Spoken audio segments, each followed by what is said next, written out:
118 కీర్తన 13 చరణం. భక్తుడైన దావీదు గారు ఇలా మాట్లాడతాడు. నాతో కలిసి చెప్పండి. నేను పడునట్లు నీవు నన్ను గట్టిగా తోసితివి, యెహోవా నాకు సహాయము చేసెను. భక్తుడైన దావీదు గారి జీవితంలో చుట్టూత శత్రువులు, అదే సమయంలో మిత్రులుగా ఎంచబడిన వాళ్ళు కూడా శత్రువులుగా మారారు. బయటకు మేలు కోరేవారిగా కనబడతారు, అంతరంగంలో కీడే కోరుకున్నారట. పైకి చాలా ప్రేమను వలకబోస్తూ దావీదు గొప్పోడు కావాలి, దావీదు పిల్లలు గొప్పోళ్ళు కావాలి, దావీదు వంశం శిఖరాల మీద కూర్చోవాలి అని పైకి పెదవులతో అంటూ ఉన్నారట. అంతరంగంలో మాత్రం వీడి నాశనమైతే బాగుండు, వీడి పిల్లలు నాశనమైతే బాగుండు, వీడి కుర్చీ మీద కూర్చోకుండా చివరికి కూటికి కూడా గతి లేని దిక్కుమాలిన వాడైతే బాగుండు అని అంతరంగంలో శపించుకుంటున్నారట. పైకి మాత్రం ప్రేమను వలకబోస్తూ మాట్లాడుతున్నారట. ప్రేమను వలకబోస్తూ మాట్లాడటమే కాదు, నేను పడునట్లుగా నా శత్రువులరా మీరు గట్టిగా తోశారు. ఎట్లా తోశారు? ఏదో ఊరక అట్లా అనలేదట. ఎట్లా తోశారట? పడునట్లుగా నీవు నన్ను గట్టిగా తోసావు. శత్రువా, నీవు నన్ను గట్టిగా తోసావు. పడిపోతాను అని అనుకున్న సమయంలో దేవుడు నా సహాయకుడై పడిపోకుండా నన్ను కాపాడటమే కాదు, నా సహాయకుడుకు దేవుడు నన్ను నిలవబెట్టాడు అని అంటాడు. దావీదుకు సహాయం చేసి ఏ దేవుడు నిలవబెట్టాడో, ఈ ఆరాధనకు వచ్చిన బిడ్డలారా, దావీదును నిలవబెట్టిన బాహువే ఈ ఆరాధనకు వచ్చిన నీ జీవితంలో కూడా ఆ బాహువు చాపి పడిపోకుండా దేవుడి నిన్ను నిలవబెట్టును గాక. చప్పలు కొడితే సైకు స్తోత్రాలు చెప్దాం. ఓ స్థలంలో కీర్తనలో ఇలా అంటాడు. అంటే తన కీడును ప్రజలు ఎంత కోరుకున్నారో, పడిపోవాలని ఎంతగా వాళ్ళు ప్రయత్నం చేశారో చూడండి. కీర్తనల గ్రంథం 62 కీర్తన 3-4 చరణాలు నాతో కలిసి. ఓగుచున్న గోడను, పడబోవు కంచెను ఒకడు పడద్రోయినట్లు మీరందరూ ఎన్నాళ్ళు ఒకని పడద్రోయ చూచుదురు?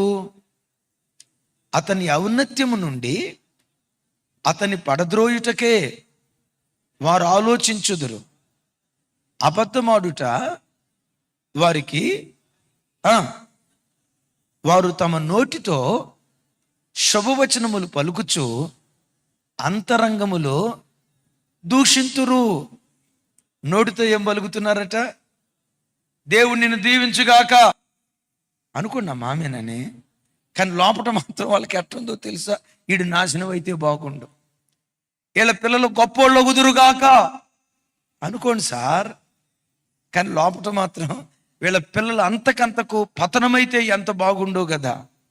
దైవజనమా, దావీదు కాలంలోనే కాదు, నేటి కాలాలలో కూడా మన చుట్టూతూ బ్రతుకుతున్న ప్రజలు పైకి పెదాలతో చాలా ప్రేమ వలకబోస్తారు, చాలా ఆప్యాయత వలకబోస్తారు, నీ క్షేమాన్ని కోరుకున్నట్లుగా చాలా గొప్పగా మాట్లాడతారు. బయటికి వెళ్ళిన తర్వాత చాటున అంతరంగంలో నీ నాశనాన్ని, నీ పతనాన్ని కోరుకుంటూ వీడు పడిపోతే బాగుండు, వీళ్ళ పిల్లలు పతనమైపోతే బాగుండు, వీళ్ళ వ్యాపారాలు చితికిపోతే బాగుండని నీ చుట్టూతో ఉన్న వ్యక్తులు నీ నాశనాన్ని కోరుకుంటూ వీడెప్పుడు నాశనం అవుతాడా అని ఎదురు చూసే సమాజం మధ్య బ్రతుకుతున్నారా? నిజమే.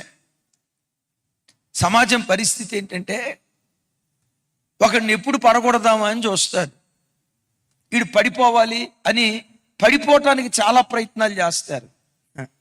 పడిపోయిన వాడిని లేవనెత్తటానికి 10 మంది పోగయ్యేది ఎప్పుడో తెలుసా? చచ్చిపోయిన తర్వాత సమాధిలో పెడతారు చూసారా? ఆ సమాధిని ఎత్తటానికి మాత్రం బాబోయ్ గుంపులు గుంపులుగా నేను మోస్తా, నా భుజం మీద పెట్టుకుంటా, అనండి, నా భుజం మీద పెట్టుకుంటా. ఎప్పుడు పైకి ఎత్తుతారు? బతికున్న దినాలంతా పడద్రోస్తారా? బతికున్న దినాలంతా ఇడి పతనం అయితే బాగుండు అని పతనాన్ని కోరుకుంటారా? అదే అదే విచిత్రమో తెలీదు. చచ్చిన తర్వాత సమాధిలో పెట్టిన తర్వాత నేను లేపుతా, నేను మోస్తా, నేను లేపుతా, నేను మోస్తా. అమ్మా, అయ్యా, నువ్వు బ్రతుకున్నా చనిపోయినా, నువ్వే స్థితిలో ఉన్నా, పతనావస్థలో నుంచి నిన్ను పైకి లేవనెత్తే ఏకైక దేవుడు నేను ప్రకటించే ప్రభు అయిన యేసుక్రీస్తు వారు. దావీదు జీవితంలో పుట్టిన నాట నుండి చనిపోయే వరకు పడద్రోయాలని ఎంతో మంది వ్యక్తులు, శక్తులు పనిచేశాయి. కానీ దావీదు పడిపోలా. ఎందుకు తెలుసా? వాళ్ళు నన్ను పడద్రోసిన ప్రతిసారి యెహోవా నా సహాయకుడై పడకుండా నన్ను నిలవబెట్టి పతనావస్థలో నుంచి శిఖరం మీద నా దేవుడు కూర్చోబెట్టాడు. Praise the Lord. దావీదుకు ఏ దేవుడు సహాయం చేశాడో ఈ పునరుద్ధానపు ఆరాధనకు వచ్చిన అయ్యా, అమ్మా, నీ చుట్టూత కొలదోసే వ్యక్తులేమో, నీ చుట్టూత నీ నాశనాన్ని కోరుకునే వ్యక్తులేమో, నీ చుట్టూత వీడెప్పుడు ఓడిపోతాడా చూద్దాం, వీడెప్పుడు పడిపోతాడా పండగ చేసుకుందాం, ఇలాంటి వ్యక్తుల మధ్యలో ఒకవేళ నువ్వు బ్రతుకుతూ, దేవా, వాళ్ళు పడద్రోయాలని ప్రయత్నిస్తున్నారు, వీళ్ళు కొలదోయాలని చూస్తున్నారు, నా బ్రతుకేమైపోతుందో. ఒకవేళ ఆ స్థితిలో ఎవరైనా వస్తే ఒక ప్రార్థన చేయండి. దావీదుకు సహాయం చేసేవుగా, పడిపోకుండా కాపాడేవుగా. పడిపోకుండా కాపాడటం మాత్రమే కదా, పడిపోకుండా కాపాడటం మాత్రమే కాదు, దావీదుని నిలవబెట్టేవుగా. దావీదుకు సహాయం చేసిన దేవుడే ఈ ఆరాధనకు వచ్చిన మనకు, మన ఒక్కొక్కరికి దేవుడు సహాయం చెయ్యునుగాక. కొంతమంది బుద్ధులు ఉంటాయి. విచిత్రం తెలుసా? ఎప్పుడైనా బ్రతుకున్న చేపలను కానీ బ్రతుకున్న కొన్నిటిని ఎక్స్పోర్ట్ చేసేటప్పుడు ప్రతిదానికి తప్పకుండా మూత పెడతారు. మూత. ఇప్పుడు బతుకున్న చేపలు అమెరికా పంపించాలి, ఒక డ్రమ్ములో వేశారు. ఆ డ్రమ్ముకు మూత పెడతారా బెటరా? ఎందుకు? అది ఎగిరి ఎగిరి బయటపడే అవకాశం ఉంటుంది. విచిత్రం తెలుసా? చేపలకు మూత పెడతారు, కప్పలకు మూతలు పెడతారు, పీతలకు మాత్రం మూతలు పెట్టరు. పీతలు అనండి, పీతలకు మూతలు పెట్టరు. ఎందుకో చెప్పంటారా? ఒక పీత పైకి రాబోతా ఉంటే కింద ఉన్న పీత మామూలుగా ఉంటుందా? మామూలుగా ఉంటుందా? ఎక్కడికి రా నువ్వు వెళ్ళేదని కాలు పట్టుకుని కిందకి లాగుతుంది. అది టపేలు పైన పడిన తర్వాత పడింది మౌనుగా ఉంటుందా? నువ్వెట్టా పైకి వెళ్తావు నేను చూస్తా. నన్ను లాగేవుగా అనండి. కాదు, నన్ను లాగేవుగా, నేను డబల్ లాగపోతే చూడండి అని సృష్టిలో వేటినైనా ఎక్స్పోర్ట్ చేసేటప్పుడు మూతలు పెడతారు, కానీ పీతలు పంపించేటప్పుడు మూతలు పెట్టరు. కొంతమంది బుద్ధి పీతల బుద్ధి. అమ్మా, అయ్యా, మీతో ఒక మాట. నీ కళ్ళ ముందు ఎవరైనా ఎదుగుతూ ఉంటే మనసారా ఆరాధించు, మనసారా ప్రభుని స్తుతించు. దేవా, ఈ బిడ్డలో ఏ మంచి చూసి నువ్వు ఆశీర్వదించావో, ఇంకా మీరు కృప చూపిస్తే ఆ బిడ్డను అంతకంతకు నువ్వు హెచ్చించు నాయనా, అంతకంతకు వర్ధిల్ల చేయి ప్రభువా అని ప్రార్థన చేయి. అదే సమయంలో చేతనైతే, దేవా, ఆ బిడ్డలో ఏ మంచి చూసి హెచ్చించావో నాకు అలాంటి మంచి మనసు ఇవ్వయ్యా అని ప్రార్థన చేసుకోవటం సబబు. కొంతమంది జీవితాలు ఎలా ఉంటాయో తెలుసా? ఒకడు ఎదుగుతూ ఉంటే వాడి కాళ్ళు పట్టుకొని ఎలా లాగాలా అని ప్రయత్నం చేస్తారు. ఎప్పుడు నువ్వు అలా ప్రయత్నం చేయొద్దు. నువ్వు ఎదిగేటప్పుడు ఎవడైనా నేను లాగాలని ప్రయత్నం చేస్తే వాడి కళ్ళ ఎదుటే ఒక ప్రపంచంలాగా దేవుడు నిన్ను లేవనెత్తటం ప్రారంభిస్తాడు. నేను పడిపోవున్నట్లుగా వాళ్ళు అన్నాను గట్టిగా. అదే చెప్పి ఆపితే ఎట్లా? తర్వాత మాట ఏంటి? నేను పడిపోవున్నట్లుగా నీవు నన్ను ఎట్లా దోశాడు అంటే, గట్టిగా దోశాడంటే పడిపోవాలనే దోశాడు కదా. వాడు నేను పడిపోవున్నట్లుగా గట్టిగా తోశాడు, కానీ నేను పడలా. నేను పడలా. ఎందుకు పడలేదో తెలుసా? యెహోవా నాకు సహాయకుడై ఉన్నాడు. దైవజనమా, బైబిల్లో పాత నిబంధనలో దావీదుకి, ఇంకా అనేక మంది భక్తులకి, క్రొత్త నిబంధనలో ఒక భక్త మహాశయుడు ఉన్నాడు, అపోస్తుడైన పౌలు. అపోస్తుడైన పౌలును పడద్రోయాలని ప్రయత్నం చేసిన వ్యక్తులు, శక్తులు కోకొల్లలో, కానీ పడలా. ఎందుకో చూడండి. అపోస్తుల కార్యాలు 26వ అధ్యాయం 21, 22 వచనాలు నాతో కలిసి. ఈ హేతువు చేత యూదులు దేవాలయములో నన్ను పట్టుకొని చంపుటకు ప్రయత్నము చేసిరి. కొంచెం పెద్దగా చెప్పాలి. చంపుటకు ప్రయత్నము చేసిరి. అయినను నేను దేవుని వలనైన సహాయము పొంది నేటి వరకు నిలిచియుంటిని. 2 చేతులెత్తి చప్పలు కొడుతూ దేవునికి స్తోత్రాలు చెప్దాం. విన్నారా మిలిటరీ అన్న? నన్ను చంపాలని యూదులు కుట్ర చేశారు, కానీ నేను చచ్చిపోలా. నన్ను మరణానికి అప్పగించాలని యూదులు రకరకాల పన్నాగాలు పన్నారు, కానీ నేను మరణం కాలా. ఎందుకో తెలుసా? నేటి వరకు దేవుని వలనైన సహాయము పొంది నేను నిలిచి ఉన్నాను. పౌలా, ఎలా నువ్వు నిలవబడ్డావు? నేను దేవుని సహాయం పొందినటువంటి మనుష్యుణ్ణి. తమ్ముడు, చెల్లి, నువ్వు పనిచేస్తున్న ఉద్యోగ స్థలంలో నేను పడగొట్టాలని నీ కోవర్కర్స్ ప్రయత్నం చేస్తున్నారా? నువ్వు చేస్తున్న వ్యాపారంలో వీడి వ్యాపారం పైకి రాకూడదు, వీడి వ్యాపారం విస్తరించకూడదు, ఈ ప్రమోషన్ వాళ్ళకి దక్కకూడదు అని రకరకాలుగా నువ్వు ఎదగకూడదని మాత్రమే కాదు, నేను పడద్రోయాలని అనేక మంది వ్యక్తులు, శక్తులు నీకు వ్యతిరేకంగా పనిచేస్తున్నారా? ఒక మాట, ఎంతమంది ప్రయత్నం చేసినా దేవుని సహాయాన్ని నువ్వు పొందుకుంటే నేటి వరకు నువ్వు నిలవబడతావు. రాబోయే దినాల్లో కూడా నిలవబడి కృప దేవుడు అనుగ్రహిస్తాడు అంటాడు పౌలు గారు. వాళ్ళు నన్ను చంపాలని ప్రయత్నం చేశారు. 22వ వచనం నా వైపు చూసి చెప్పండి. అయినను అనండి.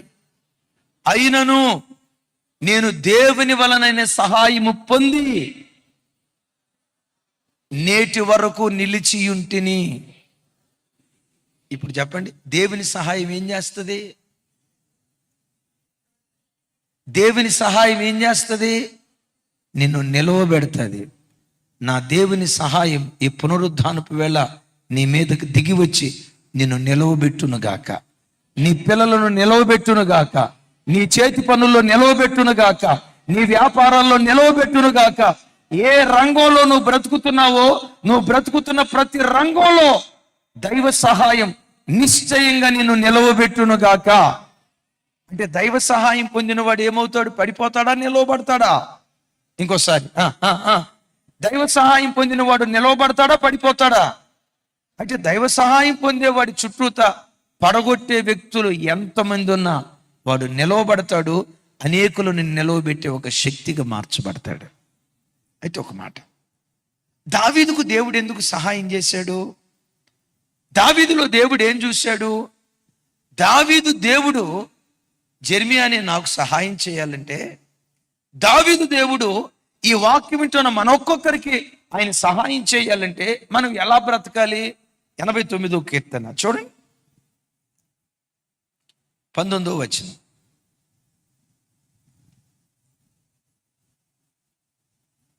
నాతో కలిసి చెప్పండి. అప్పుడు నీవు దర్శనమున నీ భక్తులతో ఇట్లు సెలవిచ్చి ఉంటివి, నేను ఒక శూరునికి సహాయము చేసి ఉన్నాను, ప్రజలలో నుండి ఏర్పరచబడిన ఒకనిని నేను హెచ్చించి ఉన్నాను.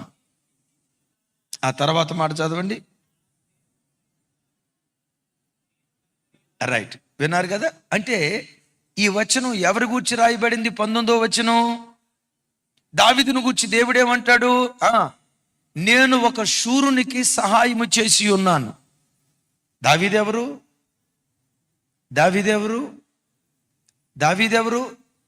దావీదును గూర్చి దేవుడిస్తున్న స్టేట్మెంట్, దావీదు శూరుడు. ఆ శూరునికి నేను సహాయం చేశా. తమ్ముడు, చెల్లి, దేవుడు ఈ పునరుద్ధానపు వేళ మన అందరినీ చూస్తున్నాడు. దావీదులో శూరత్వాన్ని చూసి సహాయం చేశాడే, ఆ శూరత్వాన్ని గనక దేవుడు నీలో చూడగలిగితే, దావీదుకి ఏ దేవుడు సహాయం చేశాడో అదే దేవుడు నీకును సహాయము చేయునుగాక. పక్కమని సమాధానం చెప్పండి. దావీదుకు దేవుడు సహాయం చేయటానికి దావీదులో దేవుడు ఏం చూశాడు? ఎవరికి దేవుడు సహాయం చేశాడట? నేను దావీదుకు సహాయం చేశాను అని అల్లా ఏమంటాడు? నేను ఒక శూరునికి. ఎవరా శూరుడు? ఎవరా శూరుడు? ఇప్పుడు ఒక మాట, శూరుడు అంటే ఎట్లుంటాడు? ఒక మాట మీకు తెలిసింది టకామని చెప్పండి. శూరుడు అంటే ఎట్లుంటాడు? ఏంటి? అవునా? ఏంటి బాగా ఎత్తు, బాగా లావు ఉంటాడా? ఒక పిల్లోడు ఈ తమ్ముడు చెప్పినట్టుగానే అంత ఎత్తున్నాడు, 120 కిలోలు బరువు ఉన్నాడు. ఏమన్నాడు తెలుసా? అన్నయ్య ఒంట్లో అస్సలు ఓపిక లేదు అన్నయ్య, కొంచెం ఒంటికి బలం వచ్చేటట్టు ప్రార్థన చేయండి అన్నయ్య. అందరూ మనోను పట్టుకొని బలవంతుడు అంటున్నారు. ఈ బలవంతుడు ఏమంటున్నాడు తెలుసా? నేను బలహీనుడు అంటున్నాడు.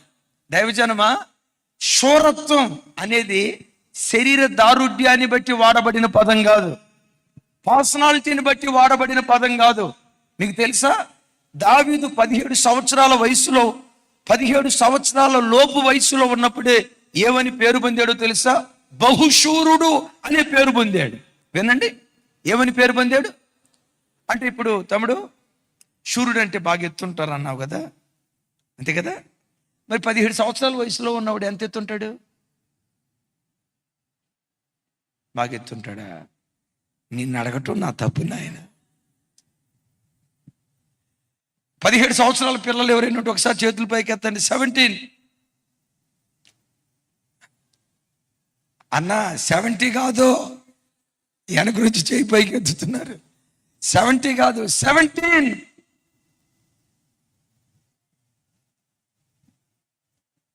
ఎంత గ్రీన్ షర్ట్? నీ వయసు ఎంత? 80. మరి 1 సంవత్సరమే కదా ఎక్కువ. చూడండి, ఆ పర్సనాలిటీని పట్టుకొని, ఆహా గండడో యోధను యోధుడు కండలు తిరిగిన అనండి శూరుడు, బాబోయ్ బలశూరుడు. మనోడు చూసి పాట ఒకటి ఉంది కదా, ఆ పాట పాడతామా? ఏమంట? బక్క సిక్కినుడా కూర్చో అని అంటాంగా. సార్ నేనంట 17 సంవత్సరాల వయసులో ఉన్న పశువుని పట్టుకొని, విన్నారు? 17 సంవత్సరాల పశువుని పట్టుకొని దేవుని వాక్యం పిలిచిన, చూడండి, దేవుని వాక్యం ఏమని సంబోధించిందో తెలుసా? అతడు బహుశూరుడు అని రాసింది. అంటే శూరత్వం అనేది శరీర దారుఢ్యం కాదు, పోరాట పటిమను చూపిస్తుంది. దావీదు ఎవరో తెలుసా? పోరాట పటిమ కలిగినటువంటి వాడు. సింహం ఎదురైంది.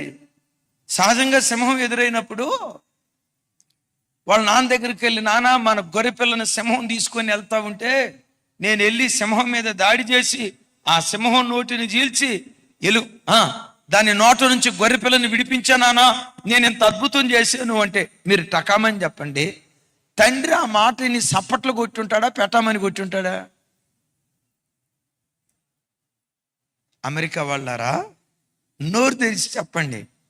అమ్మ టీచర్ అమ్మ గారు మీరు చెప్పండి అమ్మా. నానా నేను సింహం మీదకి వెళ్ళానా, మన గొర్రె పిల్లని తీసుకెళ్తా ఉంటే పట్టుకొని మేక పిల్లని చీల్చినట్లుగా చీల్చి దాని నోట మన గొర్రె పిల్లని నిడిపించానన్న, దాన్ని చంపాను నానా అని అంటంతో తండ్రి సంతోషించుంటాడు. కానీ లోపట ఏమని భయపడి ఉంటాడు తెలుసా? రే పోతే ఒక గొర్రె పిల్లరా, అది చచ్చిందిరా. సింహం మీద నువ్వు దాడికి వెళ్ళావంటే, ఒకవేళ సింహం నిన్ను చంపితే నువ్వేం కావాలరా? నేను దావీదును కోల్పోనా అని ఉంటాడు. నాన్న ఇంకోసారి ఎప్పుడైనా సింహం వస్తే అట్లా వెళ్ళక నాన్న, పోతే పోయిందిలే ఒక గొర్రె పిల్ల అని చెప్పుంటాడు. చెప్పుంటాడా లేదా? చెప్పుంటాడా లేదా? చెప్పుంటాడా లేదా? దావీదులో ఉన్నది ఏంటో తెలుసా? పోరాట పటిమ. సింహంతో పోరాడాడు, ఎలుకబంటితో పోరాడాడు, గొలియాతుతో పోరాడాడు. సౌలు చనిపోయే వరకు సౌలుతో పోరాడుతూ వచ్చాడు. దైవజన్మ, నీ నా ఆధ్యాత్మిక జీవితంలో కూడా రకరకాల సమస్యలు నీ బ్రతుకులు ఎదురవుతాయి. సింహం లాంటి సమస్యలు, ఎలుకబంటి లాంటి సమస్యలు, గొలియాతు లాంటి ఎత్తైన సమస్యలు, నీ శక్తికి మించిన సమస్యలు. నీ బలానికి మించిన సమస్యలు కొన్ని నీ బ్రతుకులో ఎదురవుతాయి. సైతాన్ గాడు వచ్చి ఏమంటాడో తెలుసా? నీవు ఎదుర్కొనే ఈ అప్పుల సమస్య నీ శక్తికి మించింది, నీ ఆదాయానికి మించింది, నీ నెల నెల రాబడి అంతా నీ వడ్డీలకే సరిపోతావని. ఎంత కష్టపడినా నీ బ్రతికింతే. నా మాటను జీవితాంతం నీవు నీ భర్త కష్టపడి పనిచేసినా అప్పులకే సరిపోతుంది కానీ కుటుంబాన్ని పోషించలేవు. నా మాట విను.